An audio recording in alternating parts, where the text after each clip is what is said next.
Keep moving.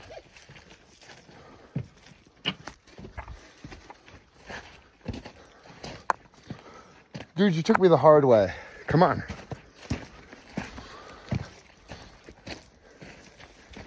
Over here.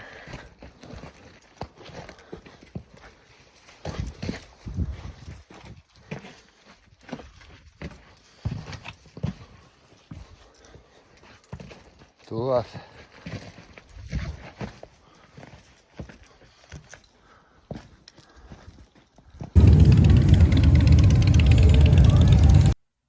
Welcome to Motoring the Galaxy. We're about to leave for Sturgis in the next week or so. I'll be on my bike and boondocking it with no support vehicle. And so I want to go through some quick gear. I was taught by an old scooter tramp, and that's a guy who got out of the war, got on his motorcycle and didn't get off for 20 years. He traveled around the country taking odd jobs, basically living on his motorcycle. So very old tradition inside motorcycling.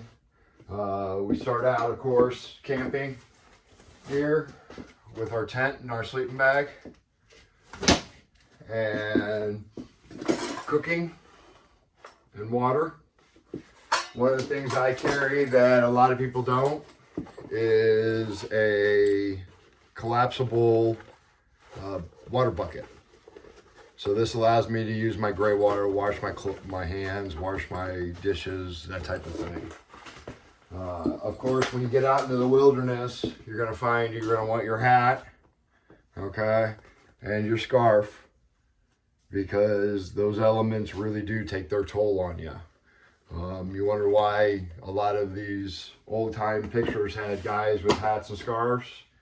Once you've lived out on the elements for a month or two, you'll kind of understand it. And then the only other thing that's pretty common among all is a rain suit. This is just the cheap first gear one. And then from snowboarding, I like my split fingered.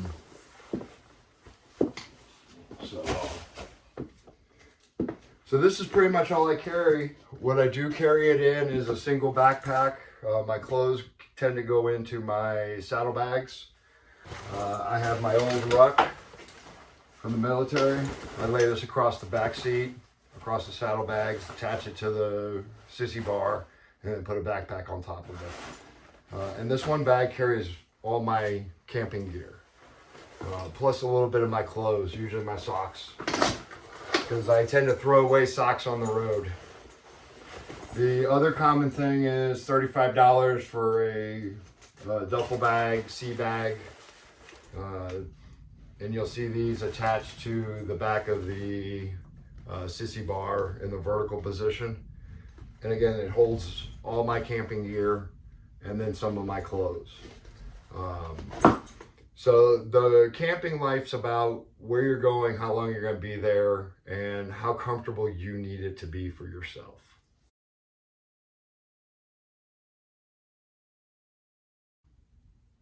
So let's talk about jackets. Obviously, I've got a rain suit that's actually a thermal suit too. But I prefer a leather jacket. Some people like composites. And what we sell is three different types with two different armor patterns. This is our Perfecto style. This is a very classic biker jacket. And this one's got armor plating and padding on the elbow and forearm, and then pistol plating on the chest and on the stomach here. The pistol plates are fairly large down there and up here. And then a spinal plate. I tend to, when I travel, to put all my stuff in my jacket. So you dress for the slide, not the ride. And you say, well, it's middle of summer, it's 90 degrees out. When am I going to need my jacket? Well, yeah, you're not going to need your jacket at 90 degrees. But when that 90 degrees or 100 degrees turns down to 60 or 70, you're going to want your jacket. It sounds warm, but when you're in the elements and a drop occurs like that, you really do need your jacket on your bike. The ones we sell, zip out interiors. The Perfecto has these the thermal, the armor attached to the thermal. Okay. Whereas the other jackets, they actually have the armor attached to the leather jacket, so you can zip out the thermal and still have armor. Big pockets, fits full-size revolver, full-size 1911 wireless freedom device. Fits in these interior. There's a pocket for your sunglasses. And then we also installed pocket for your sunglasses, and then we also installed a name tape. And this gives you a place to put your prescriptions, your blood type, your name, your emergency contact. If it's going to be on you, maybe it'll survive the crash. And it's inside of one of the plates. So it should be the most protected part of your body. The armor is what you're paying for. And these run about $1,500 a piece. We have lower cost options that are not Kevlar carbon fiber. They are fiberglass with ceramic, which makes great armor, don't get me wrong. But the carbon fiber Kevlar is that next generation, gonna really take that hit for you. And there's another one that's all black. They have the armor in the leather. And all these aren't pockets, these are vents. You can vent out the arms, vent out the back. You can see the plate printing on the back, my back there. There's a fiberglass plate. This one has a fiberglass plate here with some foam in here. It does not have the front pistol plates. So these run about $500, $250 with nothing but the foam armor in it.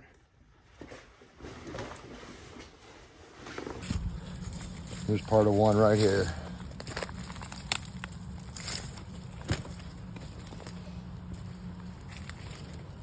Keep going.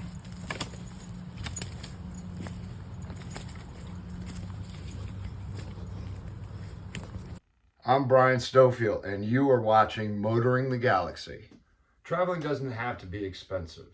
Where we're going in South Dakota is right on the national forest. I mean, it's huge. And most of the western U.S. is that way. I also use some other sites, freecampsites.com, all trails, it'll tell you where you can camp. National parks and state parks are nice if you want some amenities.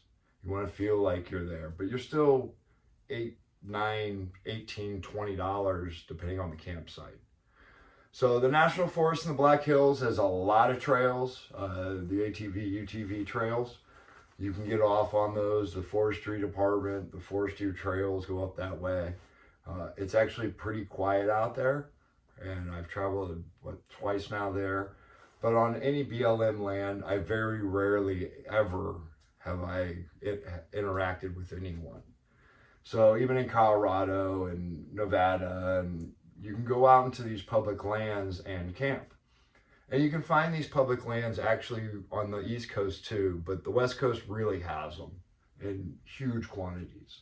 So the Sturgis Rally is right there. As soon as you go into the Black Hills, you're pretty much in the National Forest. You just have to find out which lands you want. And that's what we're going to do this trip.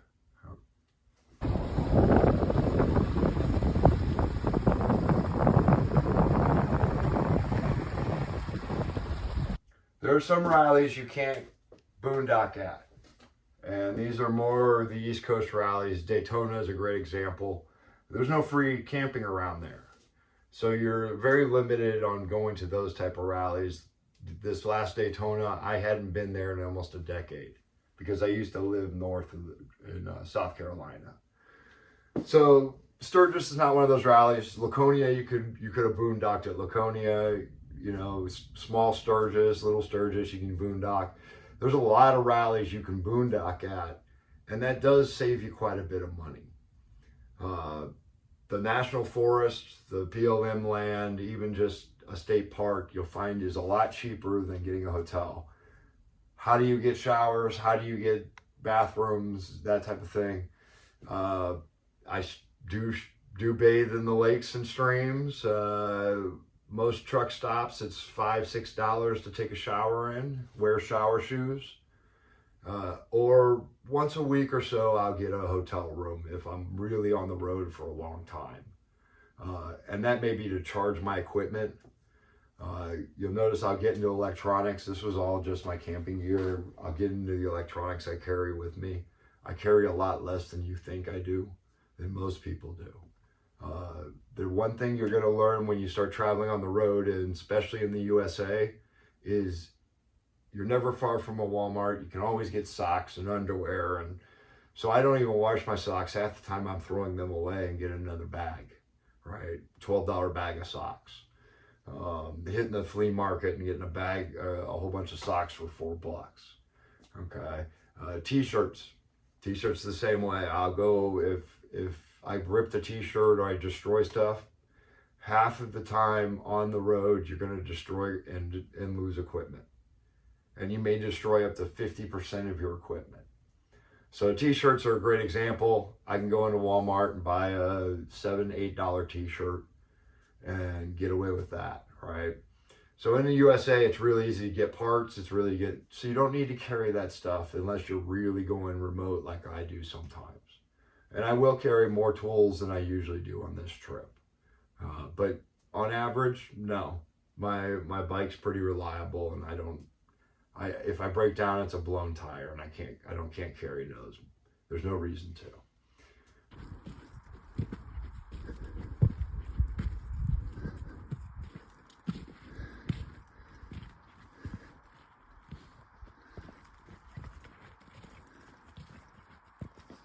One thing you'll probably learn as you become a better scooter tramp is you'll learn where you can camp stealthily and where you can find refuge. During weather events and things like that, you don't want to get caught out. Or you're very tired rolling into some place.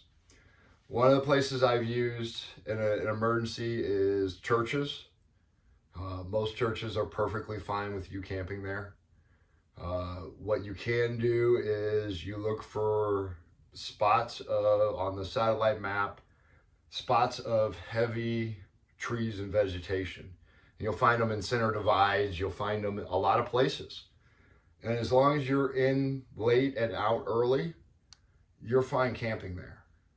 Don't be lighting fires and doing that type of stuff. But stealth camping, if you get caught out in the middle and you're just too tired to ride any farther, pull over and find a place. Okay? It's better to spend the night in the middle of nowhere under some tree. You're going to be warm most of the time. Most people don't ride in the winter. And get a couple hours of sleep. You burn up to 600 calories an hour on a motorcycle.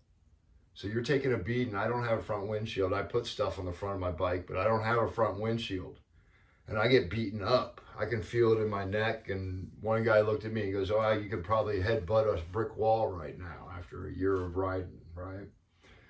So don't underestimate you needing to up your calorie intake, you needing to up your sleep, you needing when your body tells you you're done for the day. Recently, I was coming back from Daytona, and it was 105 degrees rolling through Illinois for 5-6 hours. And literally, I could hear my body tell me, "You're dying, dude. Go get some water." Listen to your body. It'll tell you when you need something, okay? The snacks on the road, you can do that. You can get the drinks, but you need to stop for 10-15 minutes and drink a bottle of water. That 10-15 minutes is not going to add to your trip on a 12-14 hour trip. So stop rushing your rest periods. Your body is taking a beating, and it does keep you in shape. Who knows where he went? Come here! Finding a campsite.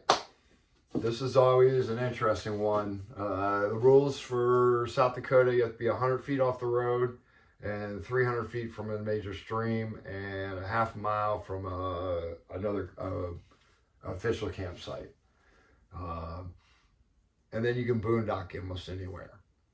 When I'm boondocking with people that don't camp out there, I tend to camp on the forestry roads.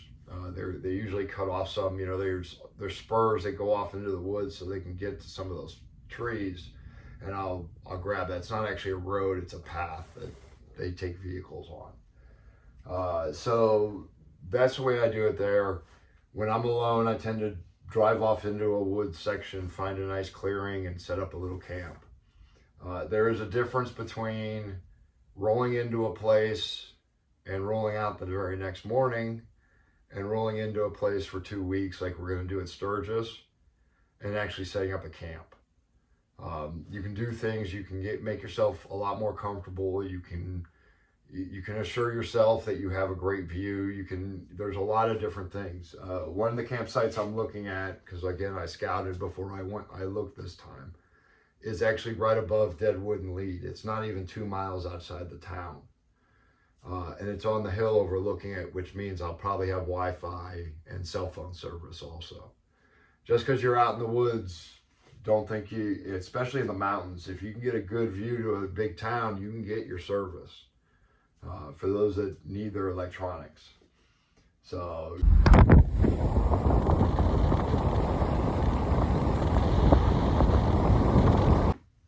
food is going to be the biggest expense.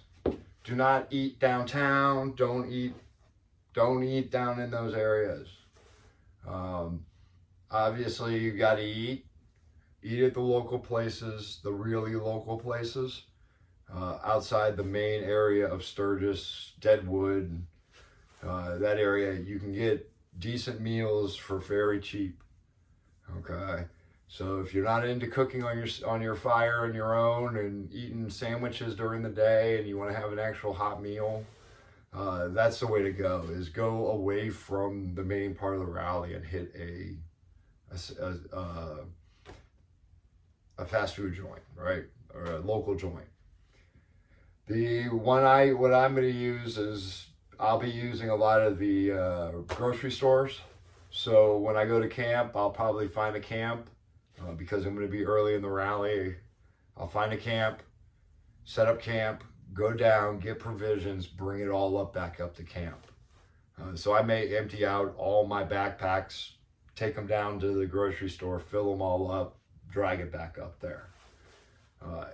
During rallies, during events, while you're planning your hotel room, those hotel rooms are $250, $300 a night. You'll be surprised during the rally how cheap those hotel rooms get. If they're empty, if they want to fill it. During some of the rally, during the Sturgis rally, I have found hotel rooms at $60, $80 a night in Deadwood, and they were being charged $300-$400. So if you're out there boondocking, don't put off the fact that you can go in and get a hotel room for the night. Let's say you're out in the woods 8 days and you decide I need a bed and a hot shower and a TV and a Wi-Fi. You don't need to break down camp. Okay, one night away from camp ain't gonna be a big deal. All right, especially if you like me, I'm setting up camp away from everybody. There should be almost no traffic. Nobody's gonna bother it. When we get out there, I'll show you how to make sure that your valuables are safe and that you don't have the problems that a lot of people have, especially if you're on a major trail. But that's bushcraft. We'll talk about bushcraft later. So all your sports bikers, all your young kids, all your adventure bikers, you should be listening real carefully right now. Going to rally is not the Harley guy and the clubs and that's part of it. Okay, but I'm telling you right now, you need to get your sports bike up to the Black Hills. You need to ride those rides. Okay, Tail of the Dragon's kind of nice, but it's nothing compared to the Needles Highway. I'm telling you, you'll be accepted on a sports bike. You'll be accepted on an adventure bike. Adventure bikers, there are trails galore. It would be a playground. There's a Polaris Destination adventure place there. This is a playground for you guys. There's more dirt roads and trails open to you for $10 permit than there are roads for me as a cruiser to cruise on. In fact, I thought about getting a permit to run my cruiser on those dirt roads because there's quite a few that I want to go on. And then the mines, the old mines. South Dakota has not really been hit by a touristy. So you can go find the old gold mines up in the hills, and there's still mills there, and there's still equipment there, and there's still shafts there. The history is amazing. But adventure bikers, you guys have the ability to do so much in the Black Hills that next year I'm looking at that type of thing. But sports bikers, young kids, don't think coming to rallies for old people and very expensive. I'm going to show you how inexpensive it can be with a bunch of your buddies to roll up to a rally and have a blast. Okay? These roads are not to be joked with. They kill people. And you will love every second of it.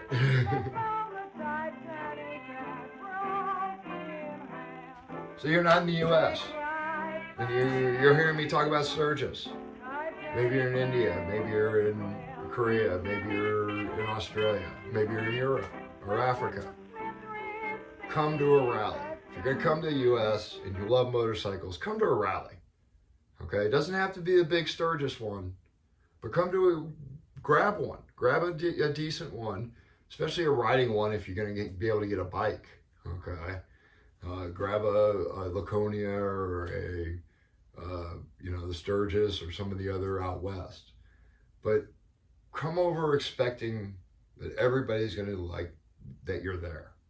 Okay? They're going to want to meet you. They're going to want to talk to you. You're going to find that the image portrayed by Hollywood is not the image you're going to find on the street of Sturgis, South Dakota during the Sturgis Motorcycle Rally. Is it dangerous? Yeah, it's as dangerous as any place you get together 1 million people. It draws all types, right? So what can I say there? Don't put yourself in those positions. But at the same time, I've never felt unsafe there. Late at night, maybe there's too many drunks on the road. That happens. Okay, but on average, the violence is very, very, very minimal compared to even a sporting event in the 200,000 people range, right? So come on over. You're going to love it. It's some of the best riding in our country. You can then head south into Colorado. I know a lot of people, especially Europeans, love Route 66. This is even older. This is paths that were blazing through our country. So I'm going to show you the Oregon Trail. I'm going to show you that Nebraska is flat. Okay, the plains really were called the grass oceans. And I'm sure we'll get video of that. I can predict it because I know what it looks like. I cross it regularly, right? But don't be afraid, okay? These big rallies, everybody gets scared of them. Daytona, and you're going to be riding around thousands of bikers. BS. Take your time, be polite, move out of the way. Everybody's going to be having a good time. I've never had a problem around other riders like that. I keep my distance, yeah, but you shouldn't be intimidated by these rallies.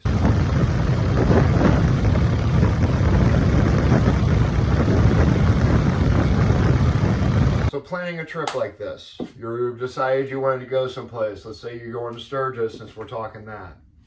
I've got 4 or 5 stops set up. And then there is pretty much free camping all the way along my route. So I'm not setting up a campsite or planning to be at a specific campsite. Instead of setting out a mileage, what I tend to do is I set out stops and I hit my stops. And depending on how long I stay at my stops, so if I get to the one stop that's really cool and I'm tired, I'm going to stay there longer to recuperate. And this does mean that my days are, 500-mile days, but they're also 12-hour days. But I also don't feel as worn out as if I ran 12 hours at 1,000 miles, right? And did 1,000 miles. So it makes the journey a lot less intensive on my body as I get older. Especially, I can notice the difference. So we have a bunch of check mark along the Oregon Trail, Chimney Rock, Jail Rock, Scotts Bluff, and some other stuff in between. I did do some research online because this is a planned trip that I'm going to be recording. I usually don't, because once you get on a trail, I don't like crossing the plains, so I don't use 80 or 70 or any of that. If I'm going to Colorado or any of that, I usually use the Santa Fe Trail downward, or I'll take the Santa Fe Trail down to the old Texas Trail and head down into Amarillo, and I'll cross. It's a lot nicer. It doesn't add, you're going on a 12-hour motorcycle ride. Adding an hour to it is literally not going to make a difference. You're going to eat that in fuel stops, and I need to go to the bathroom, right? So that really is, get off those main roads. It doesn't save you much time going across on 80 as it does, or on 70 as it does for me to go down the Santa Fe Trail and take that back road. If you actually look at the distance from St. Louis, it's almost exact. It's within a half an hour of each other. So I encourage you to check out those roads. You can cut off time. Just because the interstate goes in one direction doesn't mean you don't want to go that direction, right? So cut off that time, and you'd be surprised how quickly you can knock off some hours. Especially those back roads that you know people are running 100 on.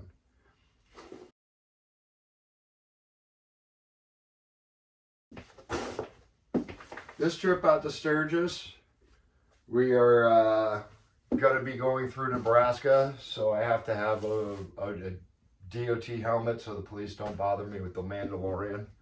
But we're going to take the Oregon Trail. So we're going to leave Missouri and head across Nebraska and follow the Platte River all the way probably to Scotts Bluff, and then head directly north into the Dakotas, or into Dakota. So you'll be able to see that whole process. It's very remote out there. I hate crossing the plains, but I'm going to spend 2 or 3 days on the plains. I usually try to cross the plains in one shot, one day. I don't like camping on the plains. There's very few places you can take shelter, and a storm in the middle of the night sucks. Coming out of Colorado, I camped at one of the forts there, west of Pueblo, or east of Pueblo, and a storm came through in the middle of the night, and luckily I had the trees and had everything battened down, because it would have blown up me away.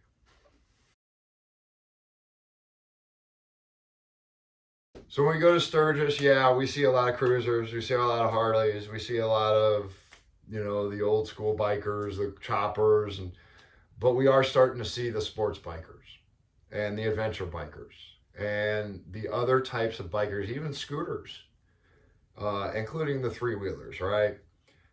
The other thing we're seeing, because Sturgis takes care of, is the UTVs are starting to integrate with us at Sturgis. So the off-terrain vehicles, ATVs, those guys that are running those dirt roads, you're going to see them coming into town, and you're going to talk to them. Ask them about the trails they're running. Say, hey, can I get my bike down that trail? Well, what kind of bike you got? Well, if you're driving a Ninja, I don't think that's a good idea. If you're driving a cruiser, maybe. You're driving that adventure bike, oh, you're going to love it, right? So if you've got an adventure bike and you got your cruiser out there, talk to the UTV guys. You might want to bring both your bikes up and do some dirt biking, right? And then go back and run some rally.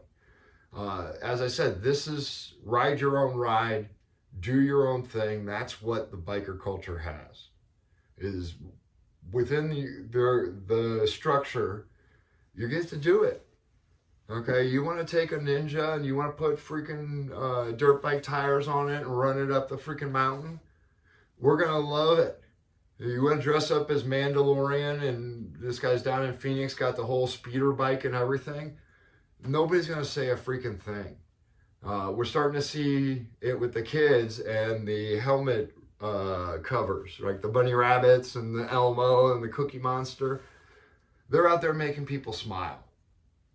And that's what the kids think of the Harley culture at the moment, is it's all seriousness and danger and oh my God.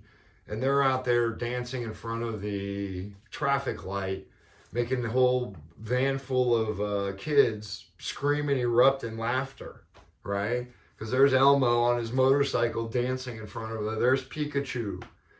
So the culture really has to come back around to ride your own ride, okay?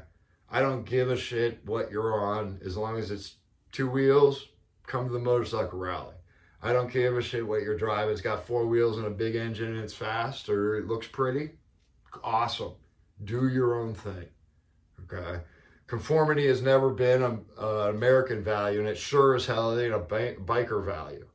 Now, yes, we have social structures. Yes, we have rules about your vest because we all got to be able to read the vest and know what we're doing. You think, was it virtue signaling's new? Bikers have been virtue signaling on their vests for over 120 years. You should be able to look at that person's vest and know who that person is. And that's what virtue signaling was, right? So, yeah, there's culture and there's tradition there, right? I saw a veteran got in trouble. He had a diamond patch on from his unit. And the one percenter didn't understand that that diamond had originally come from combat units, right? I wear a military cut.